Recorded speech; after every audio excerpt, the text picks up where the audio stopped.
I booked a trip to Spain to enjoy my retirement. Then my daughter-in-law called me.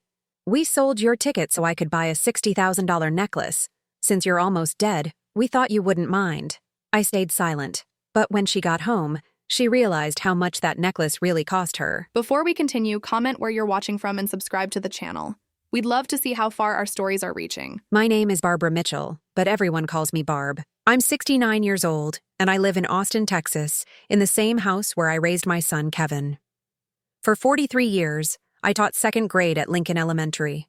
I graded papers at night, attended parent-teacher conferences on Saturdays, and bought classroom supplies with my own money when the district budget ran dry. I received the Teacher of the Year award in 1998.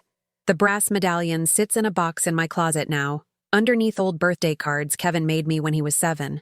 My husband died 5 years ago. Heart attack at 64, gone before the ambulance arrived. After the funeral, Kevin promised he'd visit every Sunday. He came twice that first month, then once a month, then never. His wife Ashley always had an excuse: yoga retreat, business conference, migraine. I stopped asking. Last October, I did something I'd never done before. I walked into a travel agency on South Congress and booked a ticket to Barcelona. Round trip, $3,800, leaving January 2nd. The agent asked if I was traveling alone. I said yes. She smiled like she understood something I didn't. I told Kevin about the trip during our monthly phone call. He was quiet for a long time. Then he said, "That's great, Mom. You deserve it." His voice sounded flat, like he was reading from a script. I heard Ashley say something in the background, but I couldn't make out the words. 3 weeks later, my phone rang at 9:47 p.m. on a Tuesday. It was Ashley. "Barb, honey, I need to talk to you about something." Her voice had that sugary tone she uses when she wants something. "Kevin and I have been thinking about your trip." I was folding laundry in my bedroom. I put down one of Kevin's old t-shirts that I still keep in the drawer. "What about it?" "Well, we're worried about you traveling alone at your age. What if something happens? What if you fall, or get confused, or—" "I'm 69, Ashley. I'm not senile." She laughed. It sounded like glass breaking. "Of course not, sweetie. But we talked to the travel agency, and they let us cancel your ticket for a full refund. We thought you'd be relieved." My hand froze on the laundry basket. "You what?" "We got your money back. You should be thanking us. And actually, we used that money for something really special. I've been eyeing this vintage Cartier necklace for months, and it finally went on sale. $60,000, can you believe it? It's an investment piece, really. You know how much I love jewelry." I couldn't speak. The room tilted sideways. "Anyway, we're having a family dinner at our place this Saturday. You should come. Everyone will be there. We'll celebrate." She hung up before I could respond. I sat on my bed for an hour, holding my phone. The screen went dark 3 times before I finally moved. I opened my laptop and checked my credit card statement. There it was. Iberia Airlines refund $3,800. Processed November 10th, 2 days ago. I didn't sleep that night. I kept thinking about the travel agent's smile, about the passport I'd renewed after 30 years of it sitting expired in a drawer, about the hotel confirmation email I'd printed and stuck on my refrigerator with a magnet shaped like the state of Texas. Saturday came. I drove to Kevin's house on Oak Lane at 6 p.m. The driveway was full of cars. I recognized my brother Steven's truck, my niece's Honda, several others I didn't know. 12 people, I counted later. 12 witnesses. Ashley opened the door wearing a black dress and the necklace. It caught the light from the chandelier in their foyer, throwing tiny rainbows across the white walls. She hugged me. I smelled her perfume, something expensive and floral that made my throat close up. Come in. Everyone's in the dining room." The table was set with their wedding china, the set I'd given them 15 years ago, crystal wine glasses, cloth napkins folded into swans. Kevin sat at the head of the table. He didn't look at me when I walked in. I sat in the empty chair next to Steven. My brother nodded at me but didn't speak. His wife Linda smiled, the kind of smile people use at funerals. Ashley tapped her wine glass with a knife. The room went quiet. "I just want to thank everyone for coming tonight. Family is so important, especially as we get older." She looked directly at me. Some of us more than others. A few people laughed, nervous laughter, the kind that fills uncomfortable spaces. "Barb, I know you were disappointed about the Spain trip, but Kevin and I talked about it, and honestly, people your age don't really enjoy traveling anymore. You'd just be exhausted and confused the whole time. We did you a favor." The table was silent, 12 pairs of eyes watching me. I looked at Kevin. He was staring at his plate. "So, we used that money for something that will actually get used and appreciated." She touched the necklace. Isn't it gorgeous? It's vintage Cartier. An investment, really. My niece Emily cleared her throat. Ashley, I don't think— Emily, sweetie. The adults are talking. Ashley's smile didn't move. Anyway, Barb, we wanted you to know that we're thinking about your future. Kevin and I have been researching some really nice assisted living facilities. There's one near the lake that has a pool and everything. You'd love it. I felt something cold settle in my chest. Assisted living? Well, you're alone in that big house. What if you fall down the stairs? What if you forget to turn off the stove? It's dangerous, Mom. Kevin finally looked at me. His eyes were red, like he'd been crying, or drinking, or both. Ashley leaned closer. Her voice dropped to a whisper, but everyone heard it anyway. Your money would be much better spent on something practical, like Kevin's business expansion, or Becca's college tuition, or, things the family actually needs. She paused. Then she said it. Your money was always ours anyway, Barb. You're just holding it for us until, well— She didn't finish the sentence. She didn't have to. I stood up. My chair scraped against the hardwood floor. The sound echoed in the silent room. Stephen touched my arm. Barb, sit down. Let's talk about this. I pulled my arm away. You knew about this. It wasn't a question. I could see it in his face. We all talked about it, he said quietly. It's for the best. You can't manage everything alone anymore. I looked around the table. 12 people. My son, my brother, my niece, my daughter-in-law, their friends, strangers I'd smiled at during Christmas parties and birthday dinners. Not one of them looked surprised. Not one of them defended me. Ashley stood up, smoothing her dress. She walked around the table and stopped in front of me, close enough that I could smell her perfume again, see the tiny diamonds in the necklace catch the light. She leaned in, her mouth next to my ear. Your money was always ours, Barb, she whispered. Don't make this harder than it needs to be. I walked out. Nobody followed me. I drove home in silence. My hands shook on the steering wheel. When I pulled into my driveway, I sat in the car for 20 minutes before I could move. Inside, the house was dark and quiet.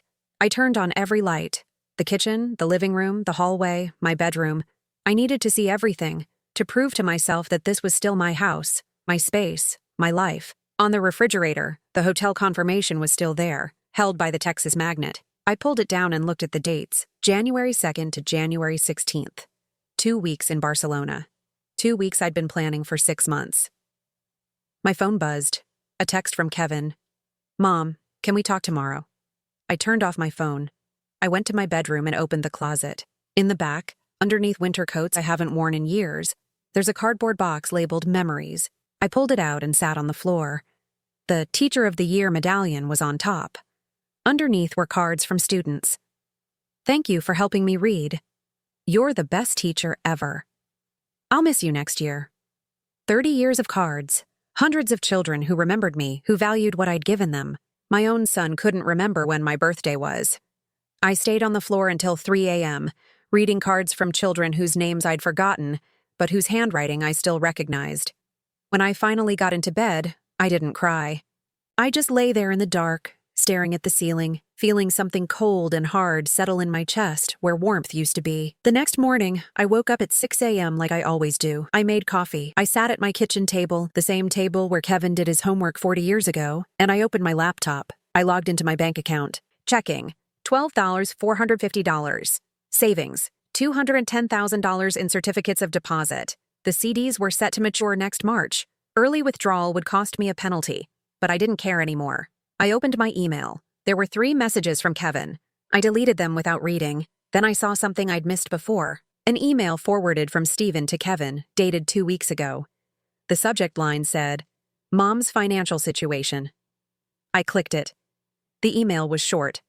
Talk to the bank manager. Mom has $210K in CDs. Maturity date March 2025. We need to move fast before she changes her will or does something stupid with the money. Ashley's plan makes sense. Get her into assisted living by December.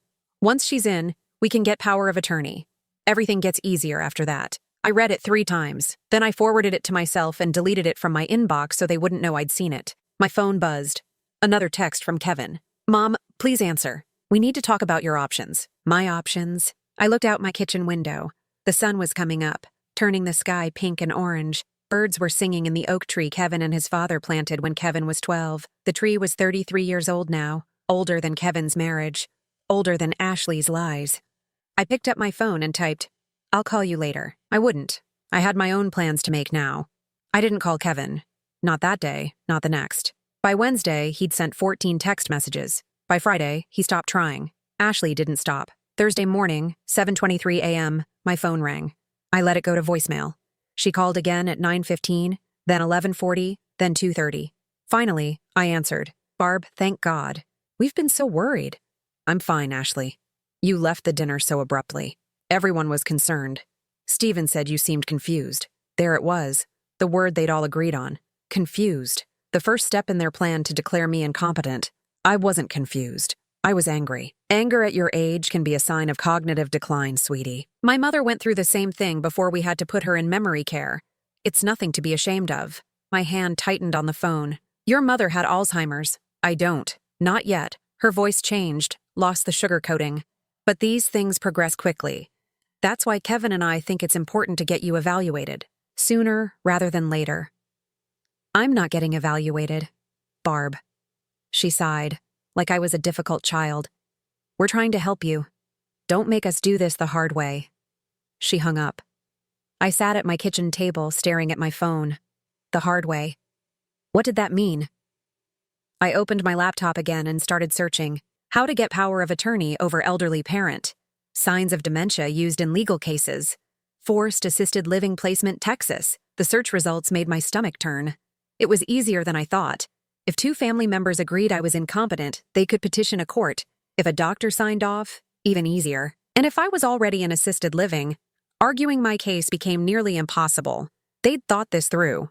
I needed to know how deep this went. I went to my home office, the small room at the back of the house that used to be Kevin's bedroom. His old desk is still there, the one my husband built when Kevin was 10. I keep my important papers in the bottom drawer, filed in manila folders labeled insurance, property, medical, financial. I pulled out the financial folder, bank statements, investment records, my will. Everything looked normal at first. Then I found something I didn't remember putting there, a power of attorney document, dated 6 months ago, my signature at the bottom. Except it wasn't my signature. Close, but wrong. The loop on the B was too wide. I always make it tight, a habit from 43 years of writing my name on report cards. My hands started shaking. I pulled out my reading glasses and looked closer. The notary stamp looked real. The witness signatures belonged to 2 names I didn't recognize, Patricia Chen and Michael Rodriguez. They'd forged a legal document giving Kevin control over my finances. I took a photo with my phone, then put the paper back exactly where I'd found it. They didn't know I'd seen it yet. I needed to keep it that way. My phone buzzed. A text from Steven. Barb, we need to talk about Saturday. I know you're upset, but Ashley was just being practical. Call me. I didn't respond. Instead, I went to my bedroom and opened my husband's old nightstand. In the back, behind expired cough drops and reading glasses he never used, there's a small key taped to the underside of the drawer. I pulled it free. The key opens a lockbox in my closet. Inside are things I haven't looked at in years. Our marriage certificate, my husband's death certificate, the deed to this house, and a leather journal where I used to track our finances before everything went digital. I flipped through the journal. The last entry was from 2019, 2 months before my husband died. But there were pages torn out near the end. 3 pages, ripped cleanly from the binding. I'd never torn pages from this journal. My husband had been meticulous about record keeping. He wouldn't have either. Someone had been in this lockbox. I checked the deed to the house. Still in my name, thank God. But there was a sticky note attached to it in handwriting I didn't recognize. Transfer to KM upon death or incapacity. KM Kevin Mitchell. I took photos of everything. Then I did something I should have done weeks ago. I called my bank. Wells Fargo, this is Patricia Chen. How can I help you? The name from the forged power of attorney. Hi, this is Barbara Mitchell. I have a question about my accounts. Of course, Mrs. Mitchell. Can you verify your date of birth and the last 4 digits of your social? I gave her the information. Perfect. What can I help you with today? I want to verify who has access to my accounts. Are there any authorized users besides me? I heard typing. Then a pause. Let me see. Yes. According to our records, you added Kevin Mitchell as a co-owner on your checking account in May, and he has power of attorney over your savings and CDs as of September. My stomach dropped. Can you tell me when those changes were made? Exactly? More typing. The checking account change was processed on May 12th. You came in with Kevin and signed the paperwork. The power of attorney was filed on September 18th. You weren't present for that one, but the notarized document was sufficient. Who was the notary? Let me check. That would be me, actually. Patricia Chen, branch manager. My voice stayed calm. Can you describe the person who came in with the power of attorney? Another pause. Longer this time. Mrs. Mitchell, is there a problem? Please just answer the question. It was a woman. Late 30s, blonde hair. She said she was your daughter-in-law, that you'd given her the document to file because you weren't feeling well. Ashley. And you didn't think to verify with me directly? Ma'am, the document had your signature and a notary stamp. Everything was in order legally. Are you saying there's an issue? I'm saying I never signed a power of attorney. I never added Kevin to my checking account. And I certainly didn't authorize my daughter-in-law to file documents on my behalf. The silence on the other end was deafening. Mrs. Mitchell, if you're reporting fraud, I need to transfer you to our security department immediately. Not yet. First, I need you to tell me something. Has anyone accessed my accounts in the past 6 months? Withdrawals, transfers, anything? I heard rapid typing. There have been several transfers from your checking to an external account. $2,000 on June 3rd, $3,500 on July 19th, $1,800 on August 22nd, and $4,200 on October 8th. That last one matches your airline ticket refund. My chest tightened. They'd been stealing from me for months. What's the external account? It's registered to Kevin Mitchell and Ashley Mitchell joint account. How much total? $11,500, not counting the airline refund. $15,000, gone. While they smiled at family dinners and called me mom and told me I was confused. Mrs. Mitchell, are you still there? I'm here. Don't do anything yet. I need to handle this carefully. Ma'am, if this is fraud, I said I'll handle it. Thank you for your help, Ms. Chen. I hung up before she could argue. My phone immediately rang. Kevin. I answered. Mom, Ms. Chen just called me.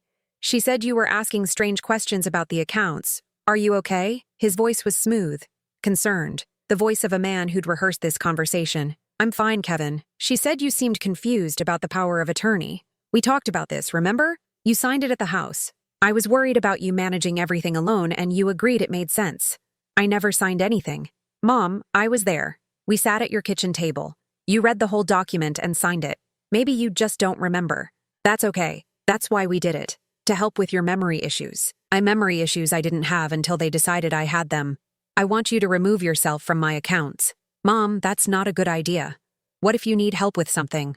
What if there's an emergency? Remove yourself, Kevin. Today. I can't do that without your signature. And honestly, I'm not sure you're in the right mental state to make financial decisions right now. Maybe we should schedule that evaluation Ashley mentioned. Just to be safe, there it was. The threat underneath the concern. If you don't remove yourself, I'll report the fraud to the police. His voice changed, got harder. There's no fraud, Mom. Just a confused old woman who can't keep track of her own decisions anymore. And if you try to report anything, I have a notarized power of attorney, bank records of you adding me as co-owner, and 12 witnesses who saw you acting erratically at a family dinner. Who do you think they'll believe? He hung up. I sat at my kitchen table, holding my phone, feeling the walls close in. They'd thought of everything, except one thing. I opened my laptop and Googled Tower Law Group Austin, the firm that had handled my husband's will. I found a name, Richard Chen, estate attorney. I called the number. Tower Law Group. How may I direct your call? Richard Chen, please.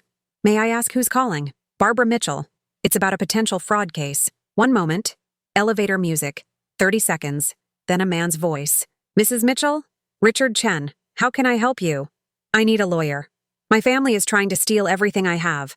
Richard Chen said he could meet me Monday at 10 a.m., 3 days away. 3 days of sitting in my house, knowing my son was stealing from me, knowing my brother had helped plan it, knowing I couldn't trust anyone. Friday night, I didn't sleep. I sat in my living room with all the lights off, watching headlights pass on the street outside. Every car that slowed down made my heart race. Were they coming back? Were they going to force me into a car and drive me to some facility they'd already picked out? At 3 a.m., I heard a sound at my front door, scratching, like someone trying a key. I grabbed my phone, ready to call 911. The scratching stopped. I waited in the dark for 20 minutes before I had the courage to check. There was an envelope on my doormat. Inside was a brochure for Lakeview Senior Living, luxury assisted living for active seniors. Someone had circled the page about memory care in red pen. At the bottom, in Ashley's handwriting, Tours available daily. We already booked one for you. December 1st, 10 a.m. Don't make us drag you there. December 1st. That was 23 days away. I locked the door, checked every window, and went back to the living room. I didn't turn the lights on. I just sat there in the dark, holding the brochure, feeling the walls of my own house become a prison. Saturday morning, my phone died. I'd forgotten to charge it overnight. When I plugged it in and turned it on, there were 47 notifications.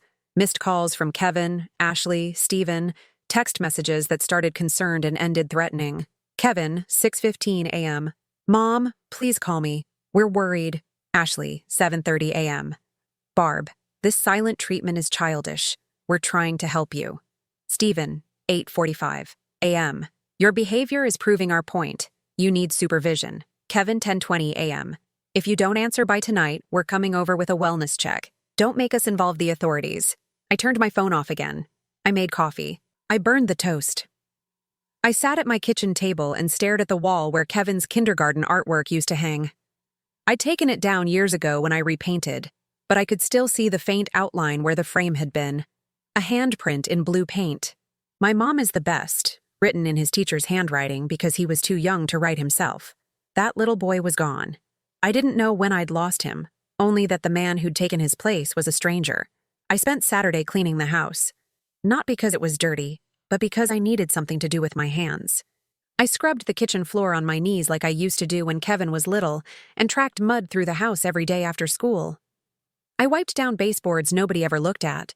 I organized the pantry, throwing away expired cans of soup I'd bought years ago and forgotten about. In the back of the pantry, I found a box of Kevin's favorite cookies, Oreos. Double stuff. I'd bought them 3 months ago when he said he might visit. He never came. The box was unopened. The cookies probably stale by now. I threw them away. Saturday night, someone knocked on my door. Hard, insistent knocking that didn't stop. Mrs. Mitchell? Austin Police Department. We received a wellness check request. I looked through the peephole. 2 officers, a man and a woman, both young enough to be my students once. I opened the door with the chain still on. I'm fine. Thank you for checking. Ma'am, we need to verify you're safe. Can you open the door? I'm safe. I'm in my own home. I don't need help. The female officer looked at her notepad. Your son said you haven't been answering your phone, and he's concerned about your mental state. He mentioned memory issues. My son is lying. Ma'am, officer, I'm 69 years old. I'm in perfect health. I'm choosing not to answer phone calls from family members who stole $15,000 from my bank account. That's not a mental health crisis. That's common sense. The 2 officers exchanged a glance. Are you saying there's a financial dispute? The male officer asked. I'm saying my family is trying to have me declared incompetent so they can steal my savings. I have an appointment with a lawyer Monday morning. Until then, I'd appreciate being left alone. The female officer wrote something down. Do you feel safe? Has anyone threatened you? I thought about Ashley's note. Don't make us drag you there. Not physically. But yes, I've been threatened. We can file a report if you want. Not yet. After I talk to my lawyer. They looked at each other again. The male officer handed me a card. Call us if you need anything. And ma'am, maybe don't ignore your phone completely. It makes people worry. People should worry about why they need to lie to police to check on their own mother. They left. I watched through the window until their patrol car disappeared down the street. Sunday was the longest day of my life. I woke up at 5 a.m. after maybe 2 hours of sleep. I made coffee. I sat in my kitchen. I didn't turn on the TV or the radio. I just sat in the silence of my house, listening to it settle and creak around me. At 8 a.m., I went to my closet and pulled out the box labeled Memories. I'd put it away Friday night after finding the forged power of attorney, but now I needed to see it all again. Needed to remember who I used to be before my son decided I was just an obstacle to money. The Teacher of the Year medallion was on top. Brass, heavy, engraved with my name and the year, Barbara Mitchell, 1998. I'd been 43 years old. Kevin was 18, about to leave for college. My husband was still alive. Everything was still good. Underneath were cards from students. Hundreds of them, accumulated over 30 years. I pulled them out one by one. Dear Mrs. Mitchell, thank you for teaching me to read. Love, Marcus. Marcus had struggled with dyslexia. I'd stayed after school with him 3 days a week for an entire year, unpaid, because his parents couldn't afford a tutor. You're the best teacher in the whole world. I'll miss you. Love, Sarah. Sarah's mother had cancer. I'd packed extra snacks in her backpack every day because I knew she wasn't eating at home. Thank you for helping me with my math. You never made me feel dumb. Love, Chris. Chris had failed second grade twice before my class. I'd worked with him every lunch period until he finally understood fractions. Card after card. Children who remembered me. Children whose lives I'd touched. Children who valued what I'd given them even though I'd never asked for anything in return. More than my own son did. I sat on my bedroom floor surrounded by cards, and for the first time since Thursday, I cried. Not quiet tears. Loud, ugly sobbing that came from somewhere deep in my chest. I cried for the mother I'd been and the son I'd lost. I cried for the little boy who'd made blue handprints and the man who'd forged my signature. I cried for 43 years of teaching children to be kind and honest, only to raise a son who was neither. When I finally stopped, it was 2 p.m. My eyes were swollen. My throat hurt, but something inside me felt lighter. I put the cards back in the box except for one. Marcus's card. The dyslexic boy who'd learned to read. I took it to my kitchen and put it on the refrigerator next to where the Barcelona hotel confirmation used to be. Thank you for teaching me to read. I had taught hundreds of children to read. I had taught them math and science and how to tie their shoes.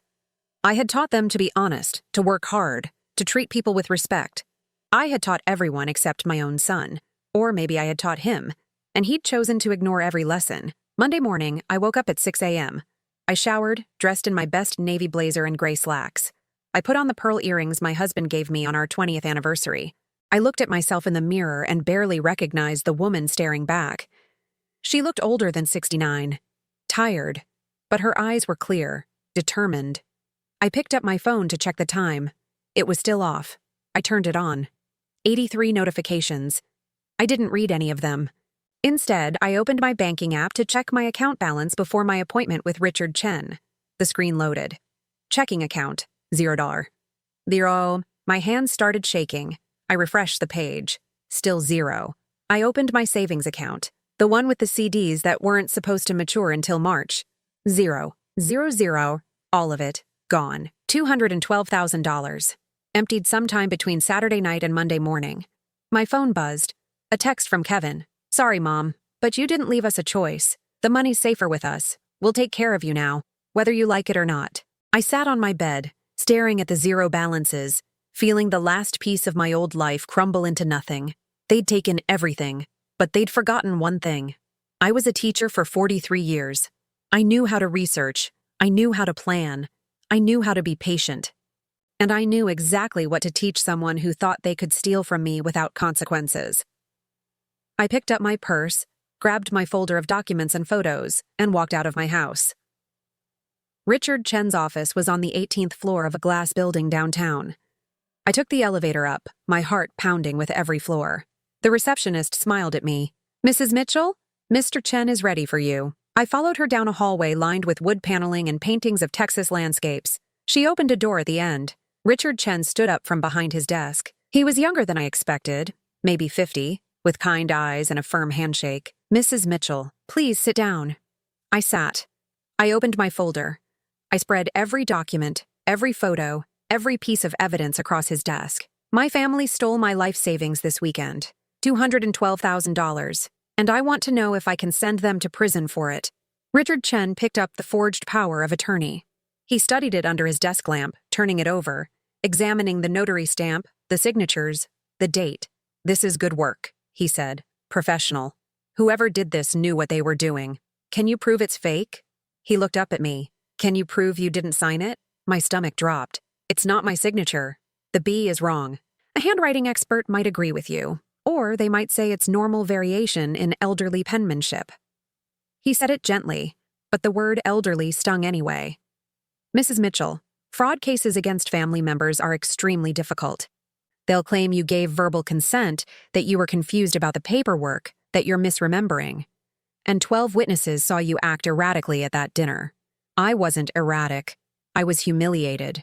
I believe you, but a judge might not. Especially when your son has a notarized document and 6 months of bank records showing you added him to your accounts voluntarily.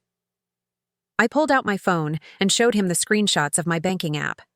$212,000 gone in one weekend. How is that not theft?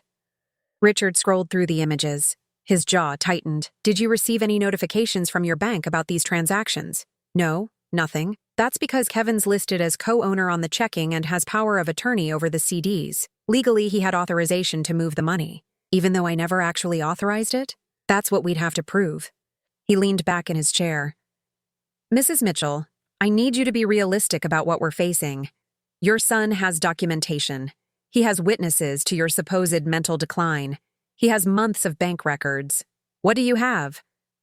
I pulled out the photo of the note Ashley left on my doorstep. A written threat. She said they'd drag me to an assisted living facility. He studied it. This helps. It shows coercion. What else? The police came Saturday night. I told them Kevin was lying about my mental state. They gave me a card. Better. Witnesses who can testify you were coherent and aware. What else? I showed him the text Kevin sent that morning. Sorry, Mom, but you didn't leave us a choice. Richard's eyes lit up. Now we're getting somewhere. That's an admission that he took the money without real consent. Do you have more texts like this? I turned my phone back on. The notifications loaded slowly. 83 messages, and I'd only read one. I scrolled through them. Most were Kevin and Ashley playing concerned family members. But there were others. Ashley, Sunday 11th p.m. Just deposited the CDs into our account. Kevin's freaking out, but I told him you'd never actually fight us. You're too weak. Stephen, Sunday 8 a.m. Hope you're happy. You forced us to do this. We gave you a chance to cooperate. Kevin, Monday, 6 a.m. The money's in a safe place now. You can't do anything stupid with it anymore. Richard's expression changed as he read each one. Mrs. Mitchell, they handed us a case. These texts prove premeditation, coordination, and knowledge that what they were doing was wrong. May I take screenshots? Take whatever you need. He worked quickly, photographing every text, every document I'd brought. When he finished, he pulled a legal pad from his drawer. Here's what we're going to do. First, I'm filing an emergency motion today to freeze their accounts. If that money's still sitting there, we can stop them from spending it. Second, we're filing a police report for financial elder abuse. That's a felony in Texas. Third, we're getting you a forensic accountant to trace exactly where your money went. And fourth, he paused. Fourth, we're going to make sure everyone knows what they did. I don't want publicity. Not publicity, documentation. Every motion we file becomes public record. Every text message gets submitted as evidence. When we're done, there won't be any doubt about who the victim is here. He picked up his phone and made a call. Sarah, clear my afternoon. I need an emergency filing in Travis County and a call to APD Financial Crimes Unit. He hung up. Mrs. Mitchell, this is going to get ugly. Your son will fight back. He'll claim you're senile, that you're being manipulated by me, that you're acting irrationally. Are you prepared for that? I thought about Kevin's blue handprint on the wall, the little boy who'd hugged me and said I was the best mom in the world. That boy was dead. The man who'd replaced him had stolen my life savings and sent me a text message apologizing for it like he'd forgotten to call on my birthday. I'm prepared. Richard smiled. It wasn't a nice smile. It was the smile of a man who enjoyed his job. Good, because we're going to take them apart. By Tuesday afternoon, Richard had filed 3 motions. Emergency asset freeze on Kevin and Ashley's accounts, petition to invalidate the forged power of attorney, criminal complaint with Austin PD for financial exploitation of the elderly. He called me at 4 p.m. with news. The judge granted the freeze. Every account with Kevin or Ashley's name on it is locked as of 2 p.m. today. They can't access a penny until the hearing. When's the hearing? December 20th. 3 weeks. Can you make it that long? I looked around my kitchen. I had $147 in cash in my wallet. My credit cards were probably maxed out by now. I'd skipped lunch because I didn't want to waste money on food. I'll make it. Mrs. Mitchell, if you need financial help, I don't take charity. It's not charity. It's an advance on what we're going to recover. Let me wire you $2,000 to get through the next few weeks. Pride told me to say no. Common sense told me I hadn't eaten a real meal in 3 days. Thank you. He paused. There's something else. The bank manager, Patricia Chen. She's my cousin. She called me this morning. She's horrified about what happened. She wants to testify that Ashley brought in the power of attorney documents. Not you. Will that help? It destroys their credibility. If they lied about that, what else did they lie about? I felt something warm bloom in my chest. Not quite hope, but close. Wednesday morning, my phone rang. Kevin. I answered. Mom, what the hell did you do? I hired a lawyer. You froze our accounts. Ashley can't buy groceries. Our mortgage payment bounced. I have clients calling me asking why my checks are getting returned. Do you have any idea what you've done to us? You stole $212,000 from me. We didn't steal anything. That money was going to be ours anyway when you died. We just needed it now. We have debts, Mom. Real debts. Serious people who want their money back. There it was. The truth underneath everything. They weren't planning for my future. They were running from their past. What kind of debts? He was quiet for a long time. It doesn't matter. Kevin, what kind of debts? I made some bad investments. The market crashed. I borrowed money to cover the losses, and then things got worse. His voice cracked. Mom, I'm in real trouble. We needed that money to survive. You should have asked me. Would you have given it to us? I thought about that. If Kevin had come to me a year ago, honest and scared, and asked for help, would I have helped him? Yes, I said. I would have. Bullshit. You would have lectured me about responsibility and hard work and living within my means. You would have made me feel like a failure. Maybe he was right. Maybe I would have, but that didn't give him the right to steal. I'm not dropping the case, Kevin. Then you're going to destroy your own son. Is that what you want? To send me to prison? I want my money back. It's gone, Mom. We spent $30,000 on the necklace and used the rest to pay off the worst of the debts. There's nothing left to give you. The line went dead. I sat at my kitchen table, shaking. $30,000 on a necklace. $182,000 to pay off debts I'd never known existed. My entire life savings, gone in a weekend, scattered across credit cards and loan sharks and a piece of jewelry Ashley wore to prove she'd won. Thursday morning, I got a call from an unknown number. Mrs. Mitchell? This is Detective Sarah Reeves, Austin Police Department Financial Crimes Unit. I understand you filed a complaint about elder financial abuse. Yes, I'd like to meet with you today if possible. Are you available at 2 p.m.? I met her at a coffee shop on Lamar. She was younger than I expected, maybe 35, with sharp eyes and a badge clipped to her belt. She recorded our conversation. I told her everything: the forged power of attorney, the stolen money, the threats about assisted living, the text messages admitting what they'd done. Mrs. Mitchell, this is one of the clearest cases of elder abuse I've seen. Usually, families are more careful. Your son and daughter-in-law documented everything. She shook her head. I'm going to recommend charges: felony theft over $200,000, forgery, exploitation of the elderly. Your son could face 10 years. 10 years. Kevin would be 55 when he got out. I'd be 79. We'd have lost more than a decade. What about the money? Restitution would be part of any plea deal or conviction. But honestly, Mrs. Mitchell, if they've already spent it, recovery is difficult. You might get pennies on the dollar. I'd taught for 43 years. I'd saved every extra dollar. I'd lived modestly, carefully, always thinking about the future. And now my future was gone because my son couldn't manage his own life. Do what you need to do, detective. Friday afternoon, Richard called again. The forensic accountant found something. The $30,000 for the necklace? Ashley charged it to a credit card using your information. She committed identity fraud. Can we prove it? The jewelry store has security footage. We're getting it subpoenaed. If it shows Ashley making the purchase, we have her on federal charges too. Good. Mrs. Mitchell, are you okay? I looked around my empty kitchen. My refrigerator had milk that expired 2 days ago, and a jar of peanut butter. My cabinets held 3 cans of soup. The money Richard had wired me was already half gone, paying past due utilities. I'm fine. You don't sound fine. Richard, for 43 years I taught children to be honest, to work hard, to treat people with respect, and my own son learned none of it. He learned to lie, to steal, to manipulate. So no, I'm not fine, but I'll survive. He was quiet for a moment. For what it's worth, I think you're doing the right thing. It doesn't feel right. It feels like burying my own child. Maybe some children need to be buried before they can grow up. Saturday morning, I woke up to pounding on my door. Ashley. I looked through the peephole. She was crying, mascara running down her face, hair messy like she hadn't slept. I opened the door but left the chain on. What do you want? Please, Barb. Please drop the charges. Kevin's falling apart. He's not eating, not sleeping. He tried to... Her voice broke. He tried to hurt himself last night. I found him in the garage with the car running. My chest tightened. Is he okay? He's in the hospital. Psychiatric hold. They won't release him for 72 hours. She grabbed the door chain. This is your fault. You're destroying him over money that was going to be his anyway. It was my money, not his. You're going to let your own son die over $200,000? I looked at her carefully. Her tears were real. Her fear was real. But underneath, I saw something else. Calculation. She was playing her last card. Ashley, if Kevin hurts himself, that's his choice, not mine. I didn't steal from him. I didn't forge his signature. I didn't threaten to institutionalize him. He did all of that to me. You cold bitch. The mask fell completely. I should have convinced him to just kill you.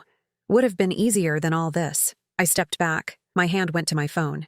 Did you just threaten to kill me? She realized what she'd said. Her face went pale. I didn't mean, get off my property. Now, she left. I immediately called Detective Reeves and told her what Ashley had said. Mrs. Mitchell, we need to file a protective order immediately. That's a terroristic threat. I'm sending officers to pick her up now. 2 hours later, Ashley was arrested. And for the first time in a week, I slept through the night. The hospital released Kevin on Tuesday. Detective Reeves called to let me know. He's on suicide watch, outpatient. Has to check in with a therapist daily. The psychiatrist doesn't think he's a danger to himself anymore. But honestly, Mrs. Mitchell, I think he's just a better actor than his wife. What about Ashley? She made bail, $50,000. I have no idea where they got the money. I had an idea. Stephen. That afternoon, my brother finally called me. Barb, we need to talk. Do we? I bailed Ashley out. Before you get angry, just listen. She's Becca's mother. That girl doesn't deserve to lose both parents because of this mess. This mess you helped create. Silence. Then quietly, I didn't think it would go this far. You sent Kevin an email about my CDs. You told him to move fast. What did you think was going to happen? I thought you'd agree to assisted living voluntarily. I thought it made sense for you to move somewhere with help, and Kevin could use the house money to fix his problems. I didn't know about the forgery. I didn't know they'd clean out your accounts. But you knew they were planning something. Yes, his voice cracked. Barb, I'm sorry. Ashley convinced me you were declining. She showed me videos of you repeating yourself, forgetting conversations. She made me believe you needed help. What videos? From Thanksgiving last year. You asked 3 times when dinner would be ready. You forgot you'd already asked. I remembered Thanksgiving. I'd asked about dinner because Ashley kept changing the time. Once at 3 p.m., then 4 p.m., then 5 p.m. I'd been clarifying, not forgetting. She edited those videos, Stephen. She set me up. I know that now. But then I believed her. She's very convincing. And the $50,000 for bail? Where did that come from? Silence. Stephen, I mortgaged my house. Linda doesn't know yet. She's going to kill me when she finds out. My brother, who'd worked his whole life as an electrician, who'd paid off his house 10 years ago, had just put it at risk to bail out the woman who'd stolen my life savings. Why? Because Kevin called me from the hospital. He was sobbing, Barb, completely broken. He said if Ashley went to prison, he'd finish what he started in the garage. I couldn't let my nephew die. So you saved the woman who tried to kill me instead. She didn't mean it. She was desperate. Stephen, she said they should have killed me. Those were her exact words. He didn't respond. Don't call me again, I said, and hung up. The hearing was scheduled for December 20th, but Richard called on December 15th with news. Kevin wants to meet, just you and him. No lawyers, no Ashley. He says he'll tell you everything if you'll hear him out. Is this a trick? Probably. But it might also be desperation. The DA offered him a plea deal. 10 years if he pleads guilty to all charges. 20 if it goes to trial and he loses. He has until the 20th to decide. What does he want from me? I think he wants you to drop the charges. I'm not dropping anything. I know. But maybe you should hear what he has to say. Not for him. For you. So you have closure. We met at Mozart's Coffee on the lake. Neutral territory. Wednesday afternoon, 2 p.m. Kevin was already there when I arrived. He looked terrible. Thinner, paler, with dark circles under his eyes.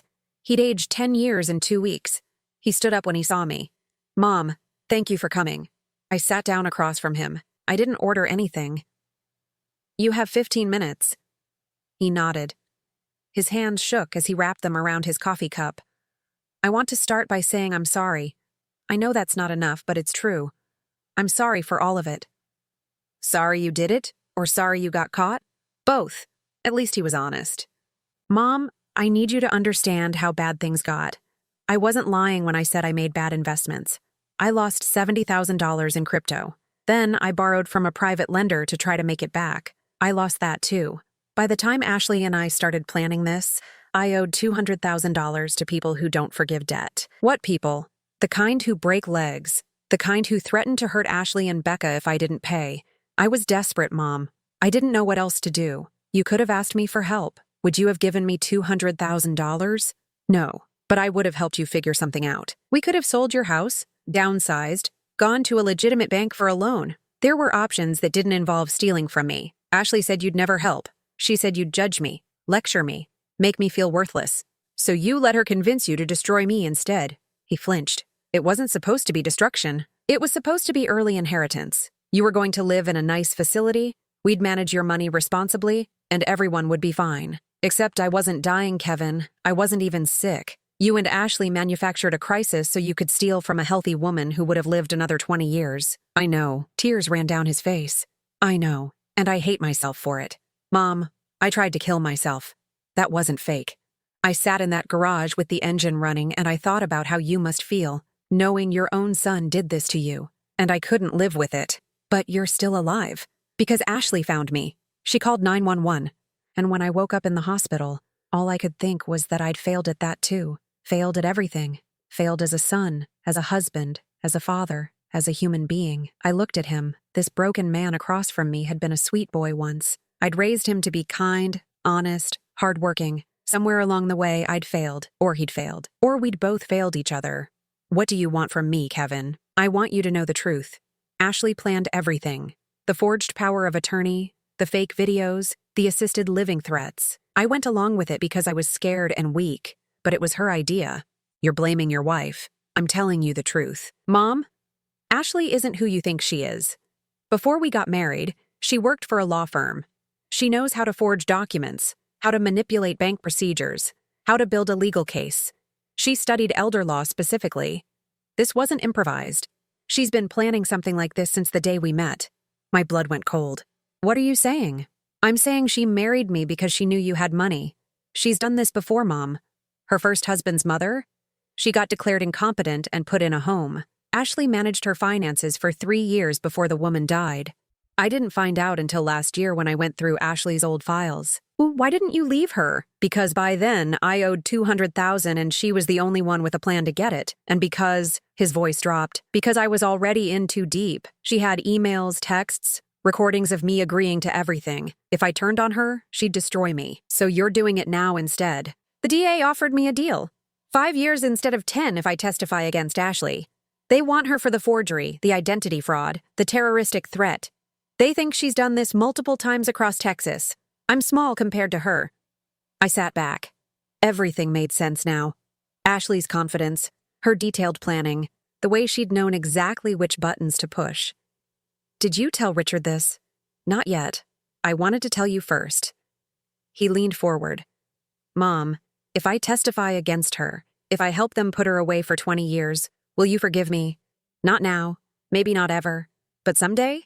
I thought about the blue handprint on the kitchen wall, the little boy who'd hugged me, the man who'd stolen from me.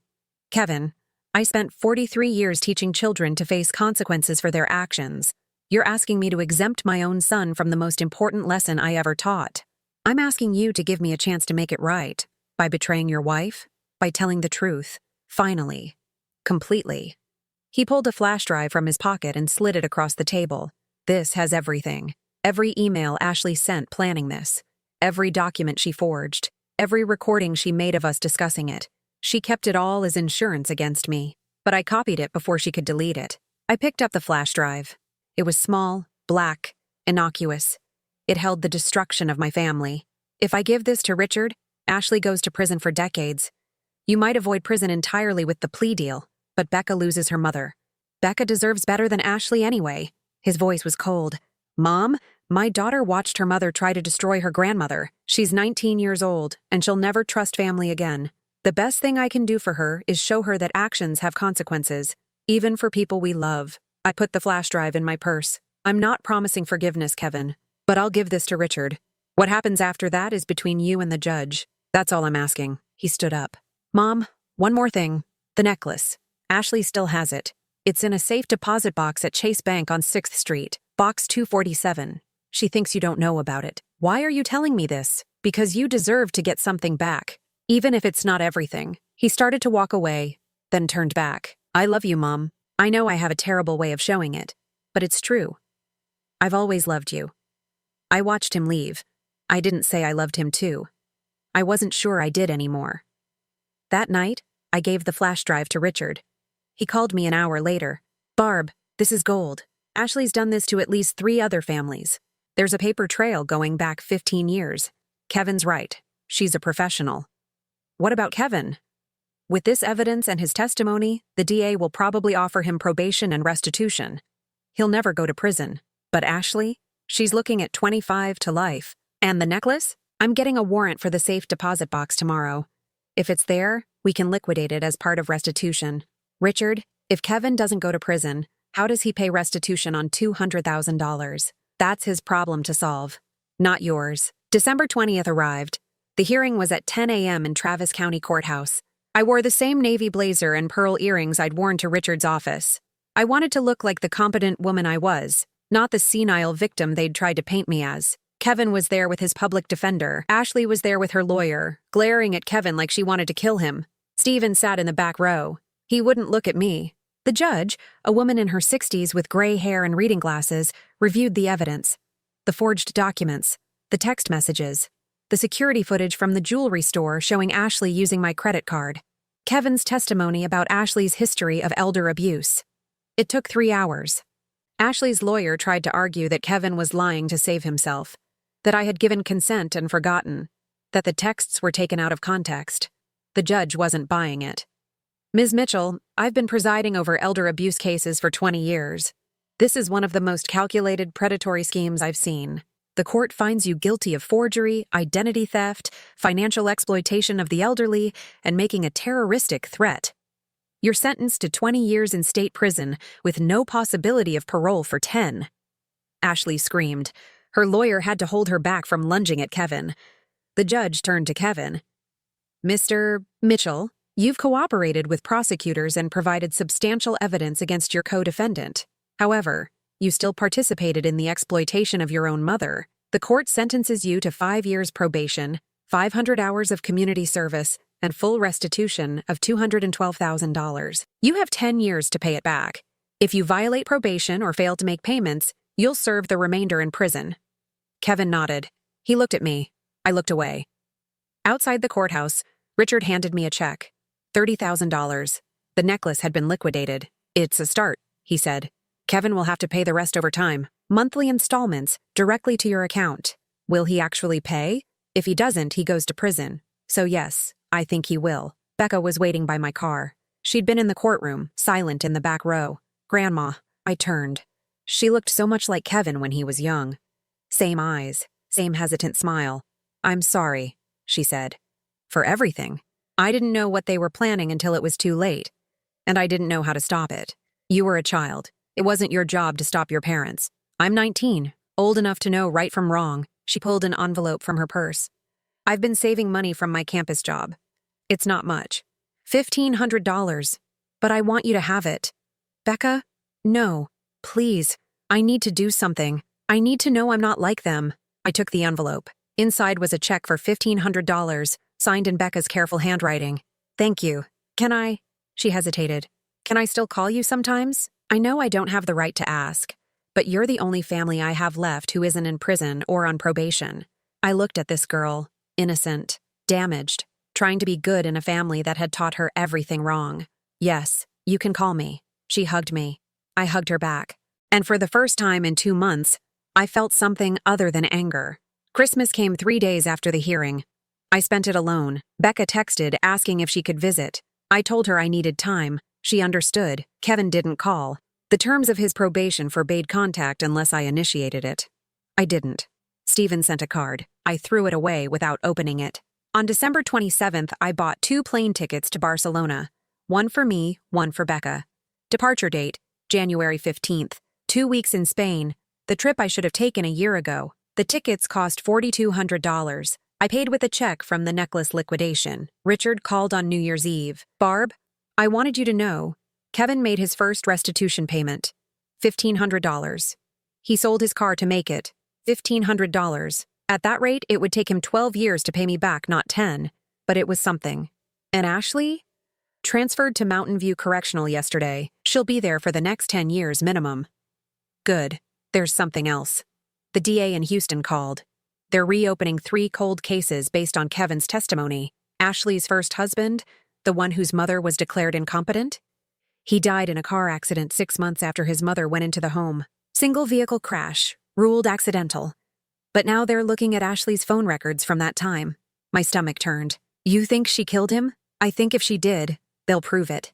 And if they do, she'll never get out. I hung up and sat in my kitchen, thinking about the woman who'd married my son, the woman who'd smiled at family dinners and called me mom and planned my destruction with the same efficiency she'd used on God knows how many others. Kevin had been weak, Stephen had been cowardly, but Ashley had been evil, and my son had brought her into our lives. January the 2nd, I went back to Lincoln Elementary for the first time in 6 years. The current principal, Mrs. Washington, had called asking if I'd be willing to speak at a teacher development day. About handling difficult families, she'd said.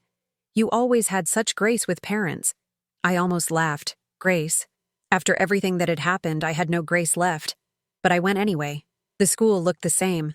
Same hallways, same smell of floor wax and cafeteria food, same bulletin boards covered in children's artwork. I stood in front of 30 teachers, most of them young enough to be my students once, and told them the truth. For 43 years, I taught children to be honest, kind, and hardworking. I gave everything to my job and my students. I thought I was also teaching those values to my son. I paused. I wasn't. My son grew up to be a thief, a liar, and a coward. 2 months ago, he stole my life savings and tried to have me declared incompetent so he could steal more. The room was silent. I'm telling you this because some of you will have students who grow up to disappoint you. Children you invested in, believed in, loved, and you'll wonder what you did wrong. The answer is, maybe nothing. Maybe everything. You'll never know for sure. I pulled the Teacher of the Year medallion from my purse. I'd carried it with me since December. This award meant everything to me once. It validated my life's work. But recently I realized something. The children who sent me thank you cards 30 years later, they're the real validation. The hundreds of students who learned to read, to think, to be decent human beings, they matter more than the one child who forgot every lesson. I placed the medallion on the principal's desk. I'm donating this to the school. Put it in a display case. Give it to a teacher who needs encouragement. Throw it away. I don't need it anymore. Mrs. Washington stood up. Mrs. Mitchell, I'm so sorry for what happened to you. Don't be. It taught me the most important lesson of my teaching career. You can't save everyone. And trying to will destroy you. I left the school and drove straight to the cemetery where my husband was buried. I hadn't visited since the day before the family dinner. Hadn't been able to face him knowing what our son had become. His headstone was simple. Robert Mitchell, beloved husband and father, 1955-2019. I sat on the grass next to it. I'm sorry I haven't come sooner. I didn't know what to say. Our son stole from me, Robert. Your son. The boy you taught to build furniture and fix cars and be a man. He stole my savings and tried to put me in a home. The wind rustled through the oak trees surrounding the cemetery. Ashley's in prison. Kevin's on probation. He has to pay me back, but it'll take years. Maybe he'll do it. Maybe he won't. Either way, I'm done trying to save him. I pulled the wedding ring off my finger. I'd worn it for 50 years, through marriage and widowhood and everything after. The gold was worn thin, the inside engraved with our initials, RM plus BM, 1975. I placed it on top of the headstone. I love you. I'll always love you. But I need to let you go now. I need to stop living like I'm waiting for you to come home and fix everything. You're not coming home, and I have to fix my own life. I stood up, knees aching from sitting on the cold ground. I touched the headstone one last time. I'm going to Spain, finally. I'm taking Becca. She's a good kid, Robert. She's not like them. Maybe we can save one member of this family after all. I drove home and started packing. January 15th arrived bright and cold.